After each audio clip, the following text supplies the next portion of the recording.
কোনো ব্যক্তি বা একদল ব্যক্তি যদি কোনো একটা জায়গায় এমন জায়গায় পৌঁছে গেছেন যেখানে বৃষ্টি এবং জায়গা সংকুলন হচ্ছে না, বৃষ্টির কারণে মাথায় জায়গাটা সেজদার জায়গাটা ধরুন একদম কাদায় পুরো পরিপূর্ণ পানি আছে এরকম অবস্থা, এরকম অবস্থায় সেখানে যদি কেউ চেয়ারে বসে সালাত আদায় করে সেটি শরীয়ত সম্মত হবে কিনা?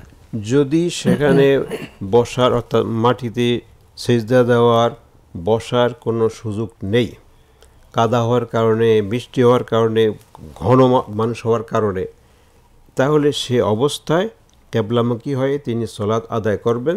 তবে পুরাটাই বসে নয়, বরং দাঁড়িয়ে তিনি তাকবীর বলবেন, তাহরিমা বানবেন, কেরাত শুনবেন, রুকুর সময় রুকুরভাবে দিবেন, শুধু সেজদার সময় এখানে বসবেন আর তাশাহুদের সময় বসবেন। এইভাবে সালাত তিনি আদায় করতে পারেন। সাময়িক শুধু পেক কাদা অথবা জায়গা দা হওয়ার কারণে করতে পারবেন তিনি। এটা ওজর। ওজর। আর আরবিতে প্রবাদ আছে, আল মাজুরাত তুবিহুল মাহজুরাত। ওজর থাকলে নিষিদ্ধ কাজ মুবাহ হয়ে যায়। এটা নিষিদ্ধ, কিন্তু এখন মুবাহ হয়েছে ওজরের কারণে। এটা মসজিদে চেয়ারে কেন পড়ে? ওজরের কারণে। ঠিক এটা একটা ওজর, যে আমি বসতে পারছি না, আমার এখানে সেজদা দেওয়ার স্কোপ নেই।